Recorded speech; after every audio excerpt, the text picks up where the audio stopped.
It brings empowerment to parents, to youth, and communities. There's a lot of tools that are introduced in the series, a lot of practical examples, and it really helps me understand, as a parent and as an administrator, ways to more effectively solve some of these problems and address these issues that are complex.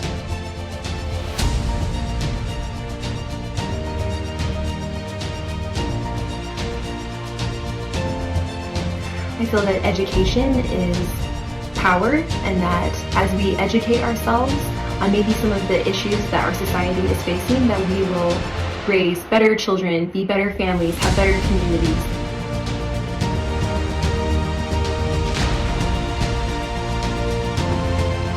It's a great opportunity to learn valuable tools to communicate with the youth, to bridge the gap between what we think is going on and what maybe the empirical science and data shows us can help these youth.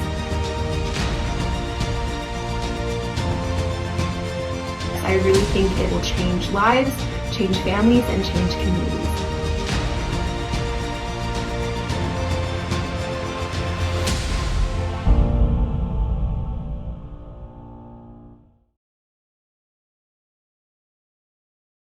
Hello, everyone. Welcome to our third annual Stand and Raise Parent Empowerment Speaker Series. My name is Brittany Homer. I am co-founder and executive director of Project Stand, mom of 4 kids, and your host for the next 4 weeks of this webinar series. Project Stand is a nonprofit organization whose mission is to prevent exploitation by empowering youth, parents, and school communities to stand and thrive by using technology in healthy ways. We created this speaker series because raising kids today is more challenging than many of us bargained for. As you know, compulsive screen use and harmful social media and cyberbullying and adult content and predators are just a few of the things that we are dealing with at an unprecedented level. So to go through some logistics about our speaker series, you will only be able to see and hear me and our guest speakers. So you're all muted, but the Q&A feature is open for your questions and comments. So just make sure to click the anonymous feature if that is important to you. And at the end of the presentation, we'll have time for questions, which I will pull from that Q&A. I do want to remind you that this presentation is intended for adults, but I'm sure that Andrea's content will be very useful for your children as well. So before I introduce Andrea and her topic today, I just wanted to share a little bit more about Project Stand and what we are doing to address the havoc that is being wreaked by technology today. So 3 things that we really focus on are policy efforts, education, empowerment for youth, and empowerment for parents.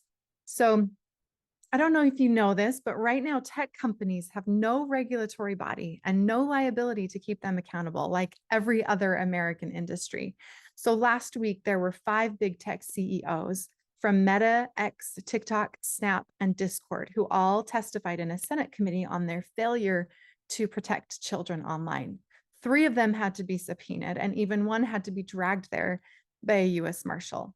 The Senate Judiciary Committee, which is filled with incredibly diverse senators, has unanimously, unbelievable that unanimously, they have passed 5 bipartisan bills that would rein in big tech and protect our children. But because of the power of big tech and their legion of lobbyists, we have a long way to go. So we invite you to support us, and we invite you to support our senators and legislators as they try to make these changes that are so important for protecting our children. And you can go to our website to find out more about that.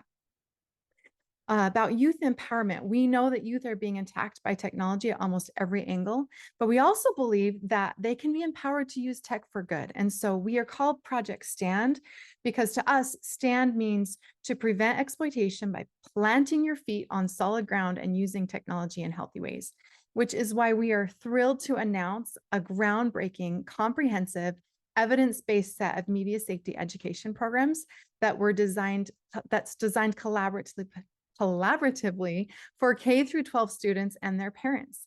It's called Safe Tech Solutions, and this initiative is a partnership between us and 3 other renowned nonprofit organizations, White Ribbon Week, Fight the New Drug, and RAISE. And if you are interested in bringing Safe Tech Solutions to your school district, you can reach out at safetechsolutions.org.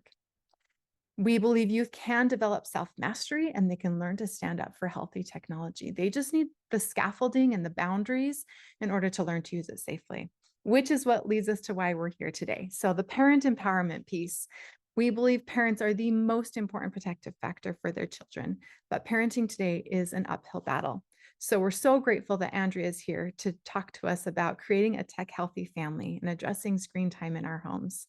So Andrea Davis is a former secondary ed teacher turned screen time navigator. She is the founder of Better Screen Time, where she shares family-tested ideas from the tech trenches as a mom of 5. She is on a mission to help parents worry less about tech. Wouldn't that be amazing to worry less about this and connect more with their kids? And that sounds even better, to have greater connections with our kids. Andrea is the author of Creating a Tech Healthy Family and Untangling Teens and Tech courses. She's also certified by the Digital Wellness Institute. Andrea and her husband Tyler live in beautiful Hood River, Oregon, where they love spending time outdoors as a family. So Andrea, we'll turn it over to you. Thank you so much. Thank you, Brittany. I am honored to be able to kick off this Project Stand Empowerment series for parents. And I think parents that we all need all the help we can get. So I'm going to really start with just our story of why I'm even here, why I'm doing this. And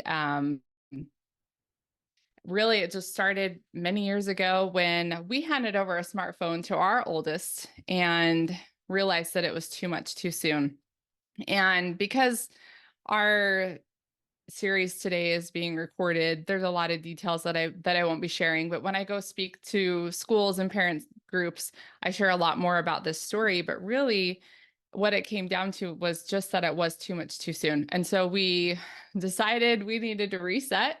Again, this was kind of in the wild west of smartphones before, Apple screen time didn't even exist. There were no starter phones. Truly, parents were just figuring this out on their own. So we went back to a brick phone, which was super painful for our daughter and for us. There were a lot of tears. It wasn't fun. She was around 12 years old at the time. But it was one of the smartest decisions that we have ever made as parents. And it was at that time that I learned really it's never too early to prepare and it's never too late to turn things around. So, the parents, those of you that are here today or you're watching this recording, I have no idea where you're at on this journey. If you have younger children and you're trying to get ahead of it because you've seen the pitfalls of technology, or if you are kind of where I was over 6 years ago when I was struggling and trying to figure things out and I felt like maybe we had allowed too much. Wherever you're at, the strategies and the tools that I will share today will help you.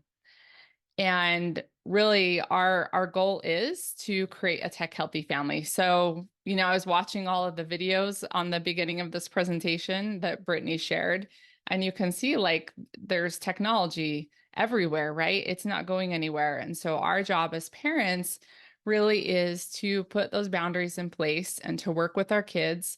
And I believe, that we can do that in a way that also connects us with our kids. So we created something called the Tech Healthy Family Formula years ago, and it is evidence-based. It is also family tested. So it's something that we've proven, that we've shared, and it really is a way for us to create a tech healthy family. So the first step in this Tech Healthy Family Formula is to promote connection. And we know that even if you've got the most screen obsessed kid who's really into screens, we know that if they've got that bond and connection with a parent, that they're much more likely to be able to step away from the screens and to be able to build those boundaries with their parent together. So this is absolutely the best first step. Now, today, our time is very limited, and so I'm not going to be able to share multiple examples of all of these things, but in our course, Creating a Tech Healthy Family, this is what we do. We help families do this. But one of the best ways that we have found to promote connection in the home is to schedule one-on-one dates. And I've always loved the quote from Michael Hyatt. He says, "What gets scheduled gets done." And I believe this. And I know for us, we have 5 children. Our oldest is 19, our youngest is 9, and our oldest is gone to college now. But I really treasure those memories of going on these one-on-one dates. And so it's something that we have to schedule. And there are only 2 rules for this time together. And one of them really is to put your device aside. So even as a parent, obviously we know we get distracted by our devices. And not only do we want to model healthy tech habits, but we want to show our kids that they're really the most important thing to us during this time. And so setting our devices aside, that might look like leaving it in the car. It might look like actually leaving it at home or putting it in a purse or a bag. And then the second rule is just that nobody else should be there. So it really should be just you and your child or your teenager.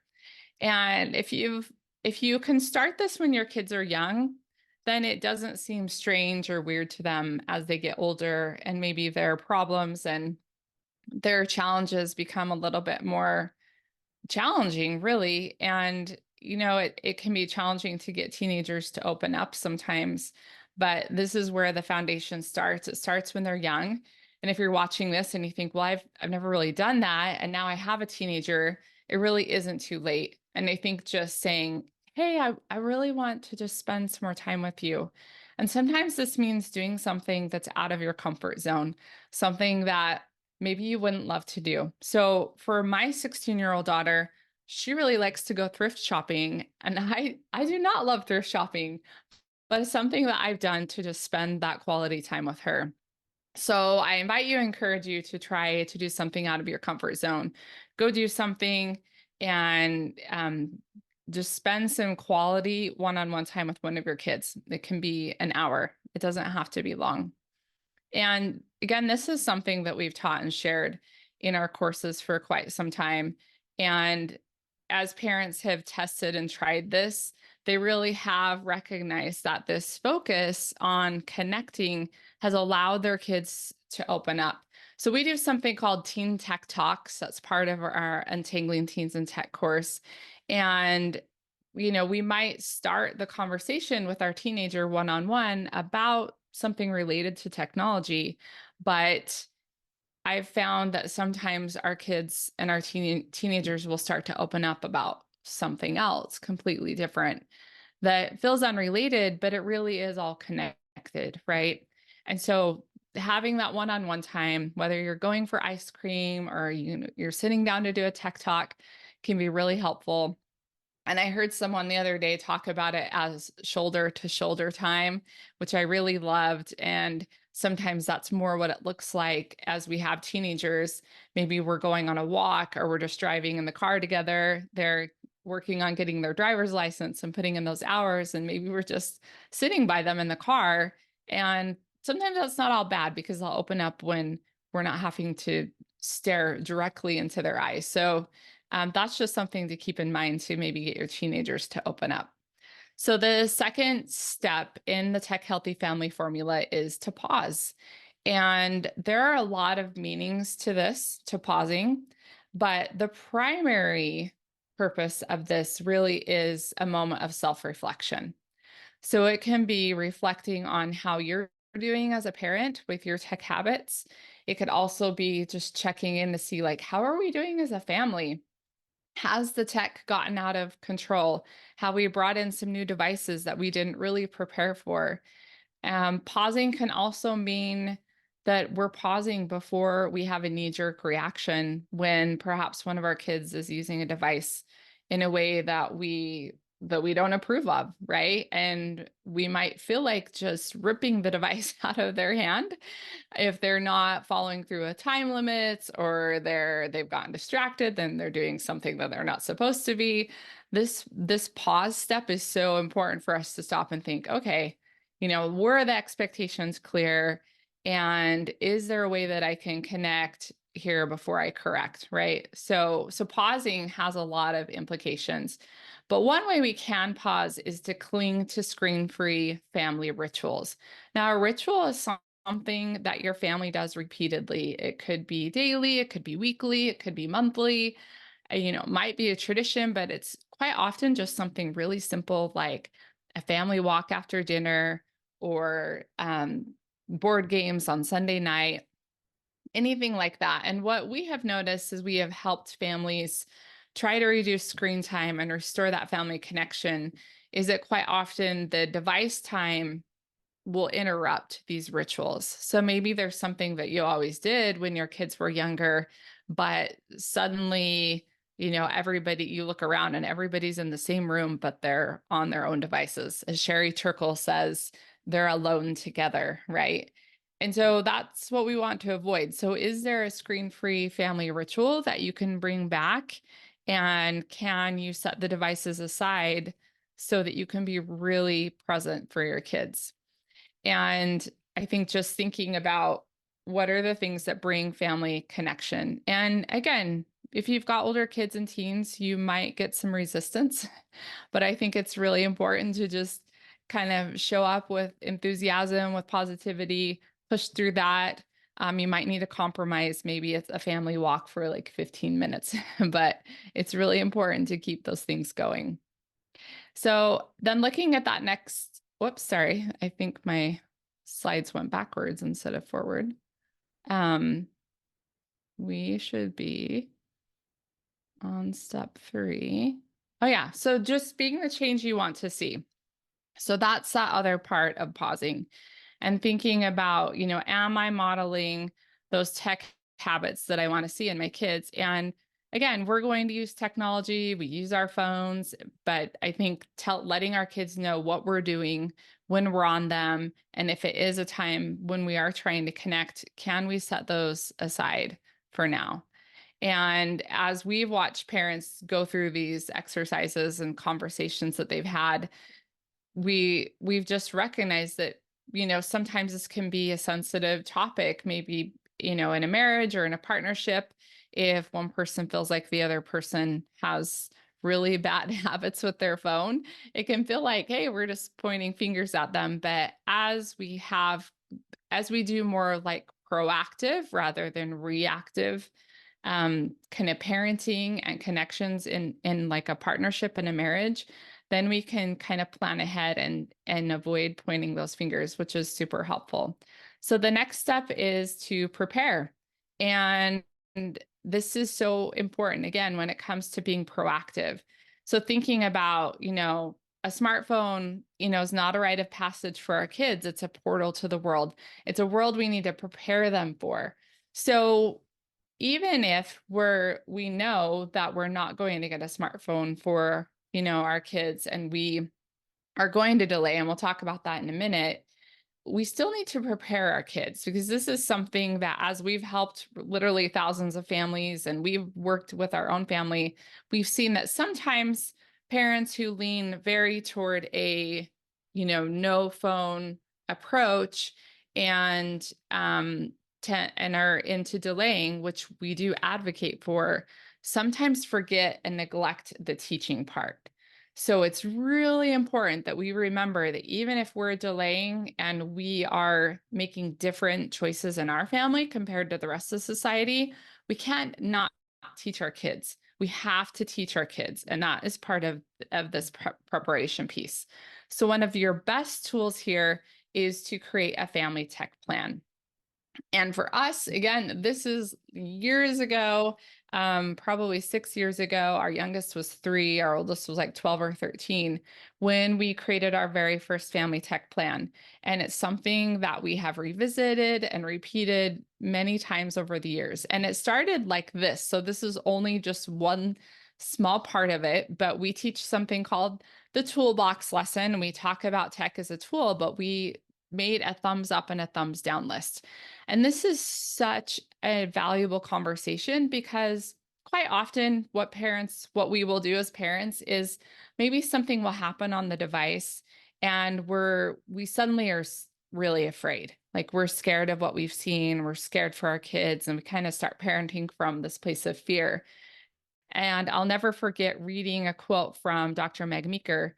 And she talked about the importance of parenting from a place of confidence and not from a place of fear. So when you create this family tech plan, it gives you that confidence. It gives you that opportunity to see where your kids are at, to connect with them. And so by initially, when you're creating that family tech plan, by initially just talking about the good parts of tech and the bad parts of tech, you're starting to teach your kid a very important skill, which we call it better screen time, digital discernment. And that is the ability to discern between good and bad, right and wrong. And you can use your family's values to determine what that would be. But next, after you do that, then that family tech plan really comes into place. You want to decide together, where will we use screens? When will we use them? What will we do on them? And for how long? And this is so important because, again, you're deciding ahead of time, which is really helpful because then you're not going to be just reacting to everything. So let's talk about the first one, where will we use screens? Well, we decided as a family, we just would use screens in shared spaces. And there's all kinds of research that shows that this is just a healthy tech habit. And when we sat down to have this conversation, my kids were like, but Mom, you take your phone into the bedroom. And I was like, you're right. And so at that moment, I committed to my kids that I would not take my phone into the bedroom or the bathrooms, actually any devices, including my laptop. And that was hard for me because I worked from home. I had deadlines for other people. I was working for other people, but I realized that, hey, I do want to model this for my kids. And so as time passed, this got easier for me. And it also has been such a valuable thing for me. And I've recognized that I get better sleep, I get better rest, I have better relationships, connection with my spouse, and it lets my bedroom be a sanctuary. And so I know that this can be really hard if your family takes screens into the bedrooms or the bathrooms, but I would say this is one of the top recommendations that I give to families that will make the biggest difference. And it protects your kids' time, it protects their sleep, and literally will protect their brain and their heart from harmful content. So talking about that and I was so glad that we had created a family tech plan before the pandemic, because when the pandemic hit, all these school devices came home and nobody fought me on taking them into the bedroom. And again, I know this isn't a practice that everyone has adopted. And, if your family took screens into the bedroom during the pandemic, I totally get it. It was a challenging time. But, my kids were used to just putting the headphones in. And of course, it did not always look like this. Like there were days when people were laying on the floor and whatever, but we made it work. And I am so glad. And this is just what I'm saying. Like you never know like what's down the road or what's on the horizon. So we prepare ahead of time. We give our kids these healthy skills ahead of time. Okay, then talking about when. So your family can get really specific. Like, okay, we're not going to use devices at the dinner table. Why? Because dinner time is a time when we're connecting, right? And we want to be able to talk about our day and not be distracted by devices. And so again, your family can decide what are your wins, right? When are the times when you will not use screens or you will use screens? And this is when we instituted our family charging station. It's still sitting right here in my office, and we've done this for years. And what I think is awesome is that if you can start to teach your kids, like when they're teenagers, if they start to get their own devices, teaching them to plug that in at night, before they go to bed, in your screen time, in your family tech plan, you can talk about, what are your screens bedtime. It's really awesome because I watched my college-age daughter come home over the Christmas break. And yes, she's living in a dorm now where her phone stays in her room. But we talked before she left about some specific boundaries. But even when she came home, she recognized like this is a habit in our family. This is a boundary in our family, and she plugged her phone in before she went to bed. And so I understand that some parents and families kind of need to confiscate the devices and put them in the parents' bedroom. All kids are different.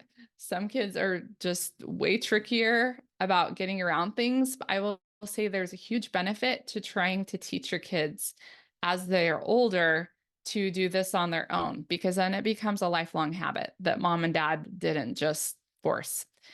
And then talking about what's okay to do on screens. And this is where your family's values come into play.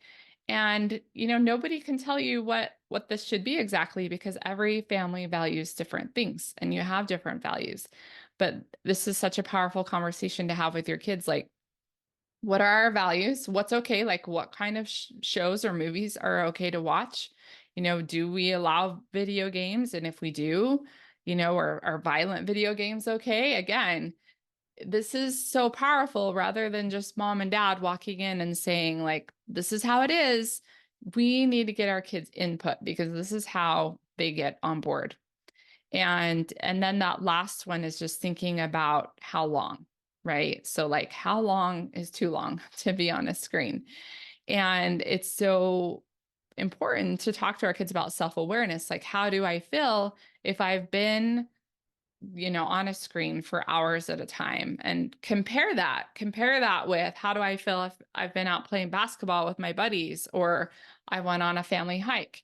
We're going to feel different, and let our kids know that. And so talking about, like, how long is too long. And I think it's also very valuable at this point to talk about the fact that not all screen time is equal.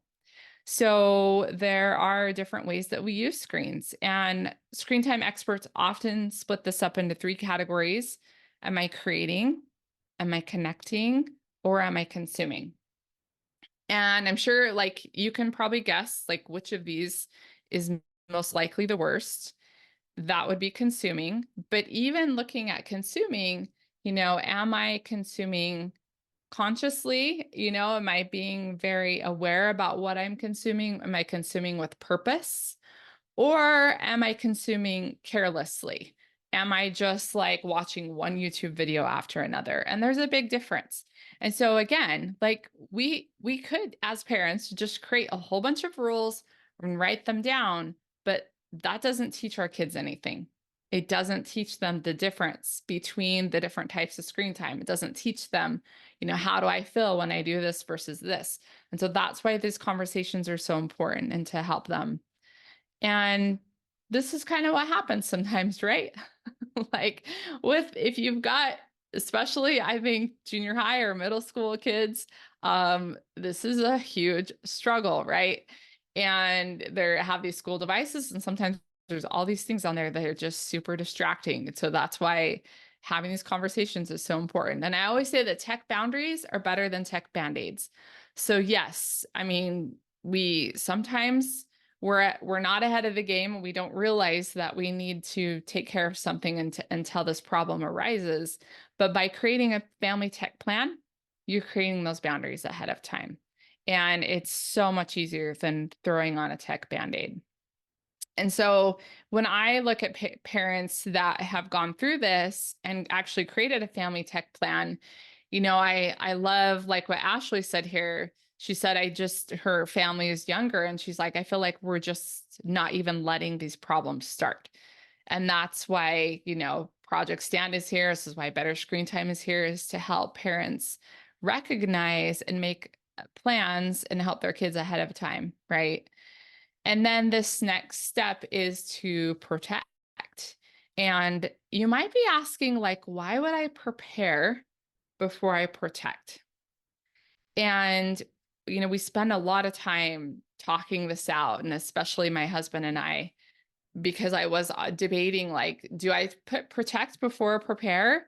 And I thought, no, because if we protect in a manner where we're just putting on, like, parental controls and restrictions, but we've never prepared our kids, and we've never talked to them about these things, and we haven't created what I would call situational settings, situational safeguards, rather than setting safeguards, then they really are going to feel very restricted, very controlled, without an understanding of what we're trying to protect them from.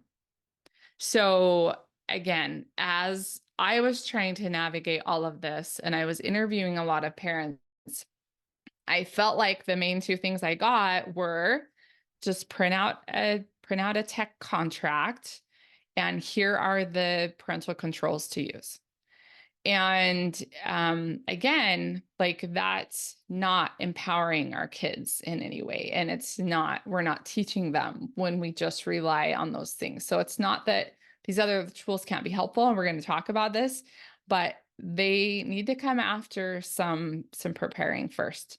So when we talk about protecting our kids, I hear sometimes a lot of talk about, well, why can't my kid just self-regulate on a screen? And there are a lot of reasons, but there's two main reasons why our kids can't just control their own screen time. The first is looking at their brain development. And we know that the prefrontal cortex, that part of the brain that's responsible for decision making, isn't fully formed until we're in our mid-20s. And so we really can't expect our kids and teens who have a brain that is under construction to make the best decisions when it comes to screens. And it's of no fault of their own. It's just that's like normal childhood development, right? And that's something that I studied as a secondary ed educator, prior to becoming a parent. And then I watched that in my kids too. And they're all different, right? They're sometimes ready for different things at different ages. And then we're combating that against what Brittany was just talking about earlier, big tech, essentially. So we know that especially social media platforms, but also gaming, they use something called persuasive design. And that is design that is meant to keep us hooked. It's meant to keep us connected. So there are really smart engineers and people that are working behind this technology to keep our kids and us on that and not getting off that. And this is also called the attention economy. So a lot of these platforms are free for us to use, but they're not free because we are paying with our time. And that is something that we really need to teach our kids. And so those two reasons alone are one reason why our kids cannot really just self-regulate on a screen. And so your kids can't do this alone. Like our kids need our help. So here are some ways that we protect our kids. One is by delaying smartphones. And this is the line that I hear from parents over and over. And I get it because I've been there. And it was just, I wish I would have waited. And I'm really grateful that I felt just really kind of that parent gut reaction that I needed to go back and do things differently. And so if you're in that space, I encourage you to not be afraid to do things differently. If you wish you would have waited, it's not too late to change things. And so we tried to figure out a better way, like how do we decide when, kids or teens are ready for a phone? And so we sat down, we asked our kids two questions. We said, number one, what does it mean to be responsible?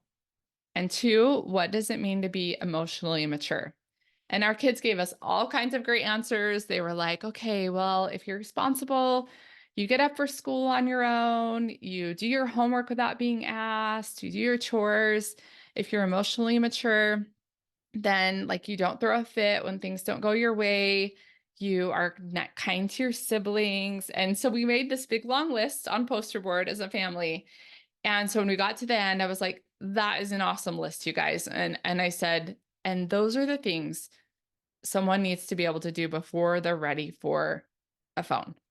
And my kids were like, oh, but really like truly like have that conversation with your kids, ask them those questions and see where that leads. And so again, I put my teacher hat on and we just turned this into a self-evaluation, which you can get on our website at betterscreentime.com.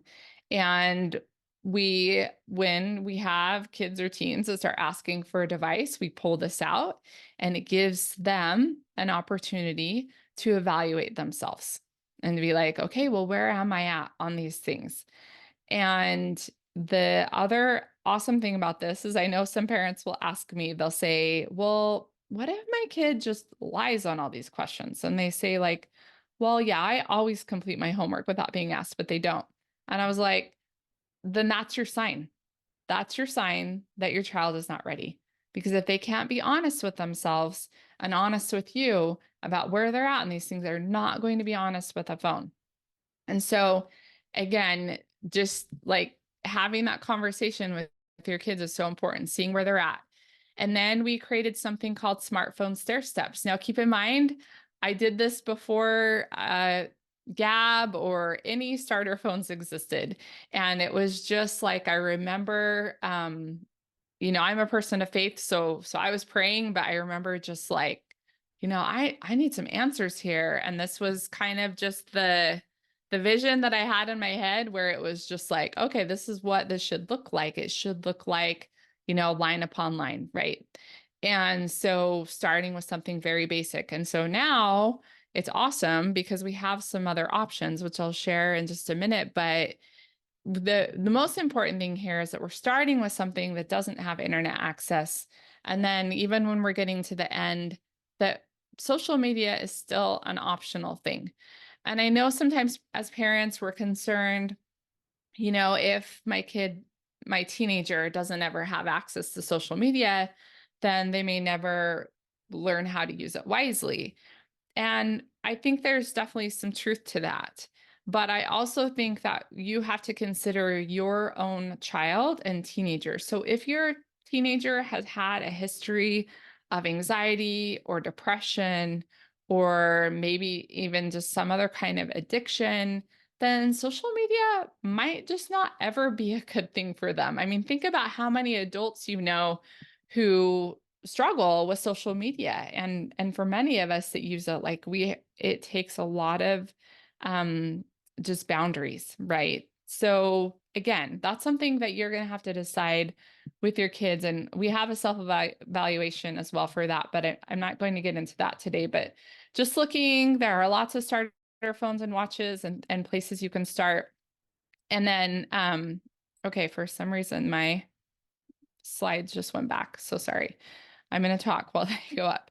I must be hitting the wrong button and they're jumping back. So sorry.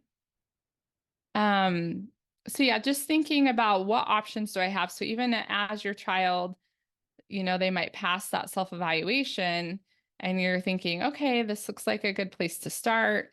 Then starting with something that's super basic that you can become familiar with and that you're aware with the parental controls. So the next thing too is just delaying social media.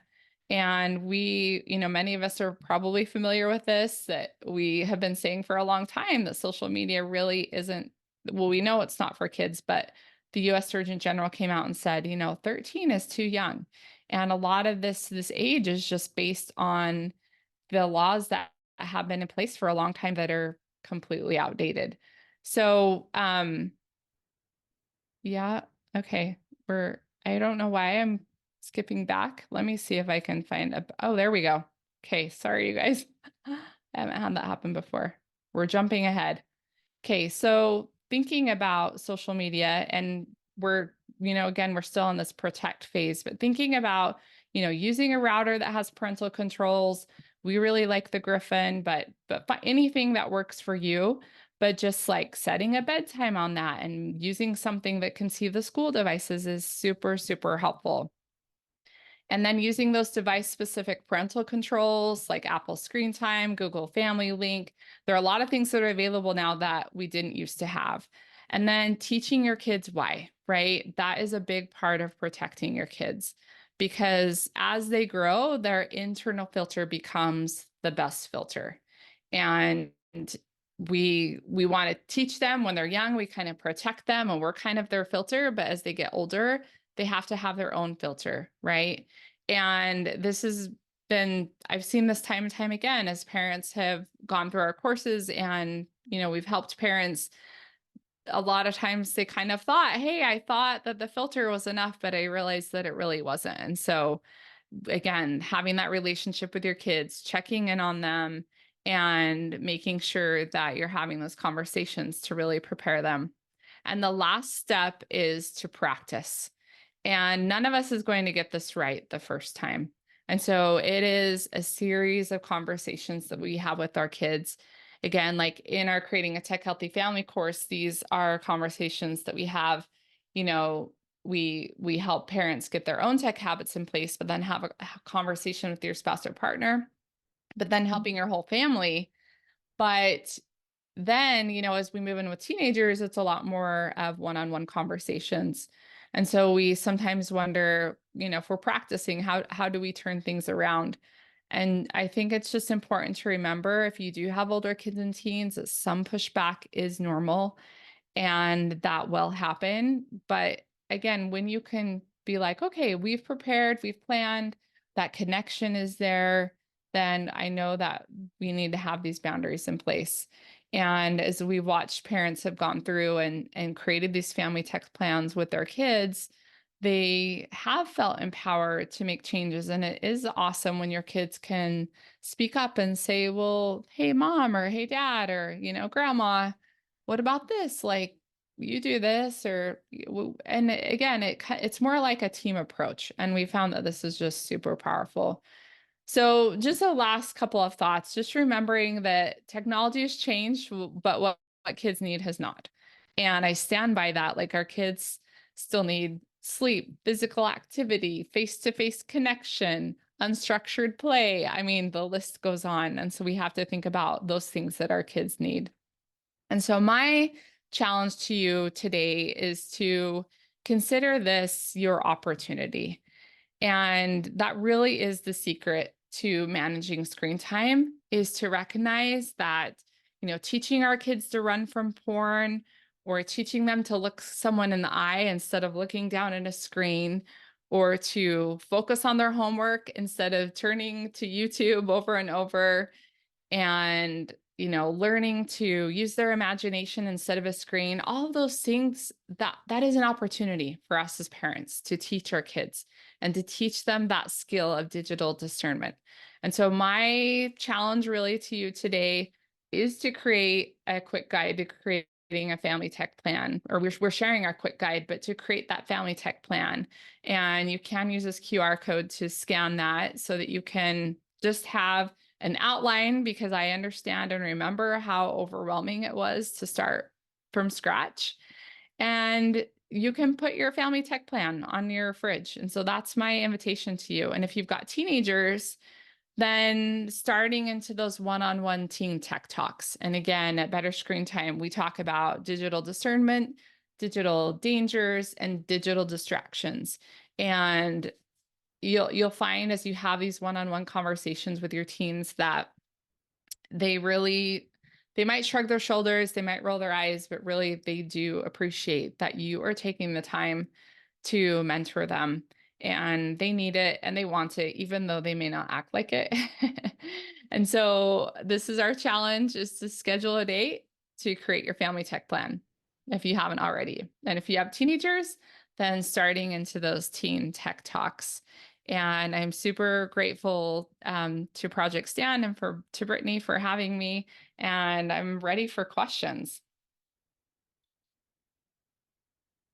Thank you so much, Andrea. I took a whole page of notes. I'm just so grateful for everything that you shared, and I'm excited to go back and rewatch this and glean even more from it. I love how you talked in the beginning about self-reflection and the importance of, kind of stopping, taking that pause and just checking yourself and checking your emotions and all those kinds of things. And I think that, we can all learn from so much of what you shared. And I plan to do more self-reflection myself. Okay, so we have several questions that have come in. Here's one for you. It says, my spouse has his phone all the time. You mentioned getting on the same page. How do I begin that conversation with him? Yes. So a couple of thoughts. One is to do it privately, obviously, like not in front of your kids, but to do it from like a place of sincerity and not necessarily wanting to point fingers, but just saying, hey, I really want us to model good tech habits for our kids, because they're going to have their devices at some point. And I also want our family to stay connected. So, just being open and honest, but also sharing why. Like, why is it important that we put our devices aside? And your spouse may meet you with some reluctance in the beginning. And I just would say to not give up, and then to also, again, be the change you want to see. So something I found to be really helpful, both with myself and with other parents, as we're just trying to change things in our home, is if we will be willing to experiment with something like taking the phone out of our room, or maybe putting our phone in a charging station from like 5 to 7 when it's dinner time and we're trying to really connect. It could be whatever you feel like you should do. But I think experiment with that for a few weeks and then take your spouse or partner aside and tell them like what's been the benefit of this experiment that you ran. And you will see benefits and they might even recognize it. And then then it's an opportunity to invite them to think about something that they might change or do. And also just, don't expect immediate results, but it's worth bringing up for, yeah, well, for the sake, I think, of our marriages and our kids.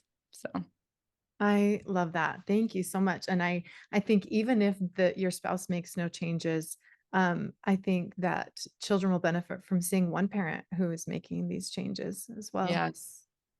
Okay, here's another question for you. Regarding shared spaces, what do you recommend for parents who are on call for work via their cell phone number? She said, it would be difficult to not have my phone by my bed when I am on call. Also, I've gotten several calls in the middle of the night as a foster parent to take a placement. Do you have recommendations around that? Yes. So I always tell parents, like, your situation best, right? And there are obviously always going to be exceptions. And so in this case, the phone needs to be there. So I think just using those built-in controls on your phone where you are setting a bedtime and turning certain apps off. And, if you're able to only allow certain calls in, then that can be helpful just for your own like peace of mind. um and like sometimes some people have found it helpful to put the phone across the room if they still have to have it in their room, but this may not work for like an emergency, for a first responder.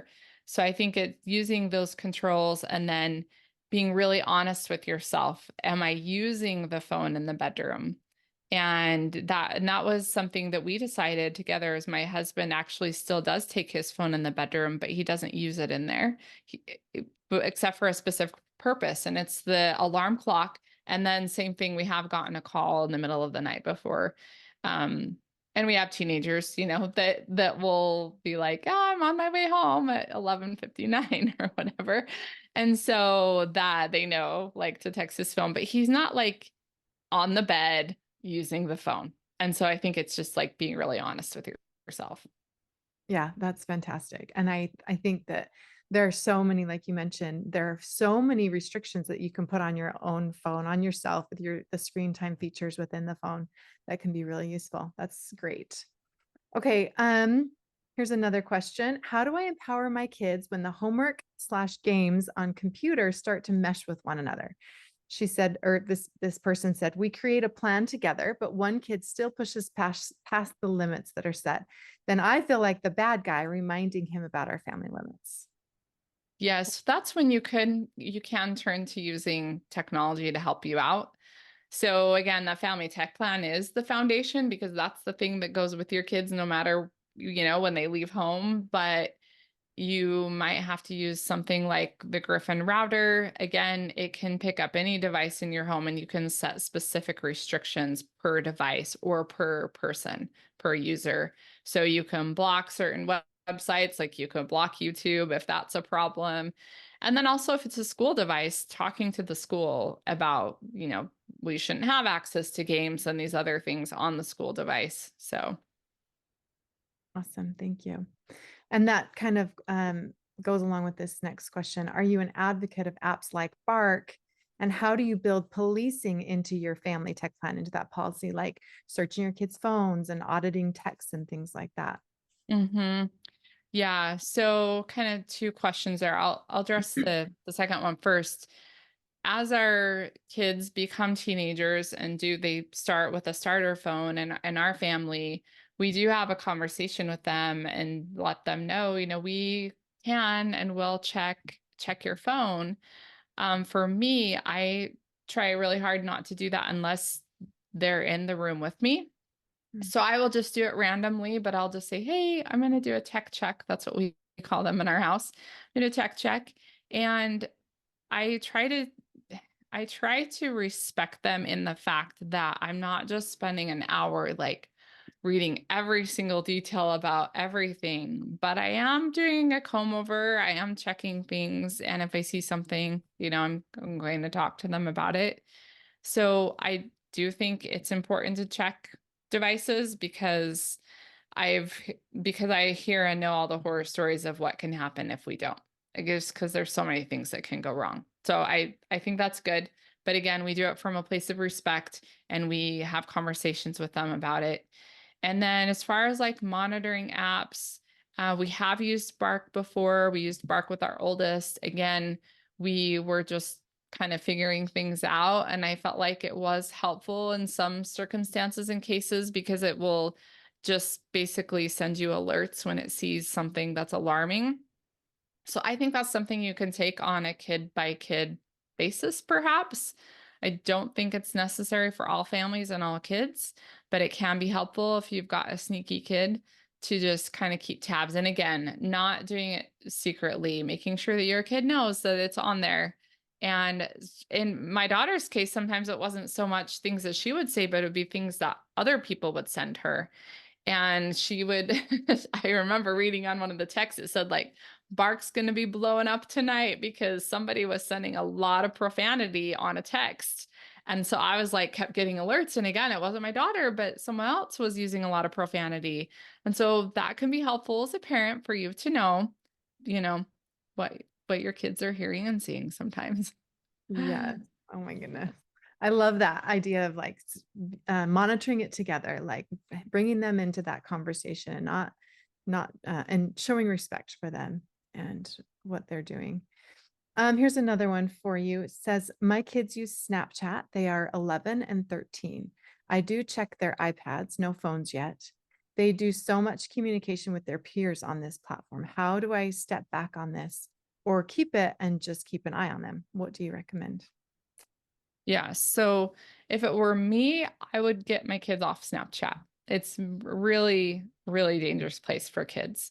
And if you want to learn more about that, Bark actually does have a great Bark and Common Sense are both resources that you can look to where they give a lot of like app reviews and kind of tell you what are the dangers to kids. I do understand it can be challenging once kids have built friendships and connections on there. So with our oldest, when she was, had the phone and it started some different social media accounts, we, said goodbye to them. Of course, she was quite young at the time, but we instead started using Marco Polo, which boys may not be as excited about, but for her, it was definitely more about connecting with her friends. And so they were just sending video messages back and forth. So that was like a compromise for us. It was still an app, but I felt like I knew I knew who she was connecting with because it's not a social media app. It's an app where you're connecting with people that you know. And so that's one of the biggest dangers about apps and things like Snapchat is just it's just so much easier for kids to be contacted and interact with strangers and online predators. And so maybe sitting down with your kids and just brainstorming with them about, are there other ways that we can connect with our friends? And I totally understand that like texts are just not the same, but could they move to a text chain until your kids are a little older? Those would be my thoughts. Awesome. Thank you. This question says, as a future husband and father, how can I prepare now to better be able to exemplify and influence my family towards healthy use of technology? Wow. All I can say is if more dads were like you, I should say more just parents in general were like you, we would be set. Good job being so thoughtful about this ahead of time. So at this point, it really is about mastering your own tech habits. And so if you can find ways to have, I would say, sacred spaces, sacred times a day, and just have boundaries for yourself around your own tech use. that's the best way, because then you'll start to reap the benefits and it will feel good. Like you'll be like, oh, yeah, I love that I'm not sitting in my bed scrolling on my phone at 11 o'clock at night and I'm either sleeping or I'm doing, I'm connecting. And for me, like putting the device away at night is I'm realizing that I'm connecting with my teens. So there's different benefits at different ages and stages of our lives, right? But I think just creating some boundaries for yourself now, you'll be set and learning just like you're doing today, like learning from Brittany and all the great resources out there. Thank you. I have to share, if it's okay with you, a win that I had this weekend with technology and connecting with my kids. My son really wanted to watch a movie, and he had already had enough screen time that day. And I said, I just had this random thought, let's do like a scavenger hunt kind of a thing. And I just took a little piece of paper and I wrote down a random list of things like slide down 5 slides, swing on 3 swings, make a bouquet of random items, and make an echo and try a new flavor. Anyway, I had a bunch of random things, and my kids and my husband and I, we piled into the car and we just like drove to random parks so that they could go down all this, the number of slides that they needed to. And it was so spontaneous. And we got home and my son, who had been begging for the screen time, said that was so fun. And we Aww. talked about what a difference it was, the connection. Like you turn off a movie. Family movie nights are great. We love those. Yeah. But to turn that off and feel like we are more connected maybe than we were before is not as likely as it is when you go out and do an interactive activity that's, getting fresh air and moving around and things like that. And anyway, I just thought of you and the work that you're doing, and felt like that would be something that you would advocate for. So That is a huge win. And I love, I mean, I think the point there too is that you just like did it and it maybe it wasn't anything fancy or that cost a lot of money. And I think that that's the things our kids, I often will say, reward your kids with your time instead of screen time. And it's hard for us as parents. We're tired, we're busy, but I love that as such a perfect example. okay, a couple more questions that just come in. So one says, my kids 9 and 12 have been asking for iCloud accounts so they can text their friends. This sounds like use for connection, but do you think it's still too young? I think if you have a way that you can monitor it, like it's a family device and you've created a family tech plan and you've had conversations about, you know, being kind online and all of these things, then it could be fine. It's just, again, I really advocate for younger kids, or I would say like older kids that aren't teenagers, that they're using a family device and that you've got a family tech plan. So we want our kids to be able to connect with their peers, right? And that's just one of the ways that they connect now, right? It's so much safer if they're connecting through like iMessage, right? Basically, it's just texting rather than on a social media or a gaming platform where we have less control. So the more controlled and I guess simple the digital environment and the more you are familiar with it, the better it will be. Great answer. Yeah, and I think what you said about being familiar with it is so important, that if you understand how it works and you understand, whether other people can contact, or, what the filters are and all those kinds of things, they'll be so much more protected. Mm-hmm. Does better screen time offer a personal tech plan rather than a family tech plan? So here's the cool thing. In our course, Creating a Tech Healthy Family, the whole first module is about helping the parent with their tech habits. So we don't necessarily have a printout, but in our course, we help parents through that. And I kind of walking them through the journey that I went through. But you can use those same questions for a personal tech plan, really. and it will work just the same too. Awesome. Thank you. Okay. And then how should a parent confront or discipline their child when found in repeated violation of the tech contract? Yes. So I think it is also helpful. So we have a discussion guide. It's on Amazon. It's called Creating a Tech Healthy Family.